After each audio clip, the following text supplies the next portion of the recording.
تو یہ واقعہ یوں تھا کہ چونکہ آپ کو پتا ہے کہ خانہ کعبہ اسلام سے پہلے بھی مشرکین عرب کے لیے ایک ریسپیکٹیبل جگہ تھی، کیونکہ وہ ابراہیمی تھے، حج پہلے بھی کرتے تھے، اگرچہ وہ بگڑی فارم میں تھا، اللہ کو مانتے تھے لیکن ساتھ بتوں کو بھی شریک کرتے تھے۔ تو یمن کا ایک بادشاہ تھا ابرا،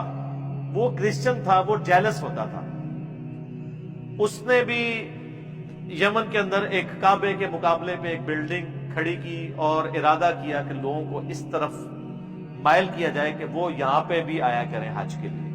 اور خانہ کعبہ کی رونق ختم ہو جائے، کیونکہ خانہ کعبہ کی رونق جو ہے وہ عرب کے لوگوں کی اکانومی کا ایک ذریعہ بھی تھی۔ ظاہر ہے اتنے ٹورسٹ آج بھی آپ دیکھ لیں، دنیا میں کون سا ملک ہے جس میں اتنے زیادہ لوگ کروڑوں کی تعداد میں جاتے ہوں اور وہاں پہ دیکھنے کی کوئی چیز نہ ہو۔ یعنی آپ اگر مکہ شریف چلے جائیں تو نہ تو وہاں پہ کوئی سبزہ ہے، چٹیل کالے پہاڑ ہیں، ٹوریزم کی جو جگہ ہی کوئی نہیں ہے وہ، لیکن اتنی بڑی یعنی ان کی اکانومی ٹوریزم کی اسی کے اوپر چل رہی ہے، اتنی خریداری ہوتی ہے۔ تو اس زمانے میں بھی یہ تھا کہ چونکہ پوری دنیا سے لوگ آتے تھے، ایک بابرکت جگہ سمجھی جاتی تھی، تو ابرا نے یہ پلان کیا کہ میں ایک بلڈنگ مقابلے میں بناؤں تاکہ لوگ یہاں پہ آنا شروع ہو جائیں۔ تو وہ وہاں پہ تو لوگ ظاہر نہیں جائیں گے، اللہ نے دل جوڑے ہیں اس طرح۔ سورۃ الحج میں آتا ہے کہ ہم نے ابراہیم سے کہا اناؤنسمنٹ کر، تم دیکھو کہ دور دراز علاقوں سے بھی لوگ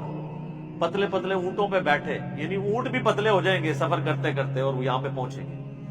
الٹیمیٹلی یہ ہوا کہ قریش مکہ میں سے کسی نے جا کے نا، اس نے وہ جو کعبے کے مقابلے پہ وہ جو کوئی بلڈنگ بنائی تھی وہاں پہ جا کے اس نے جا کے رفع حاجت بھی کر دی۔ تو ابرا کو پھر غصہ آ گیا، اس نے پھر کہا کہ میں نا کعبے کے اوپر چڑھائی کر کے کعبہ ہی ختم کروں۔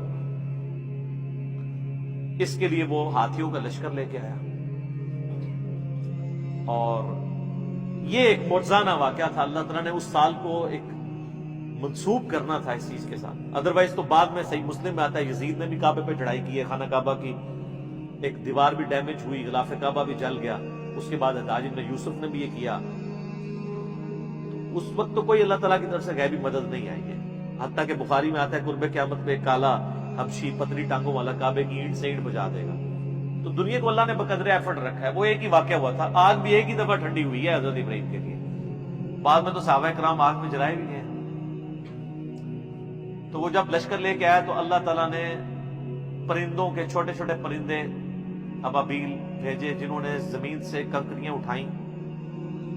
کہ جب بارش پڑتی تھی نا عرب میں تو وہ جو کنکریاں یعنی بارش کے قطرے گرنے سے جو وہاں کی مٹی ہے اس میں چھوٹے چھوٹے وہ کنکر بن جاتے تھے، جب ان کو دھوپ پڑتی تھی تو وہ ایک چھوٹے چھوٹے آپ سمجھ لیں گولیاں پتھر بن گئے، اور جب آپ اتنی ہائٹ سے وہ پتھر نیچے پھینکیں تو وہ پھر کس سپیڈ سے آگے لگتا ہے۔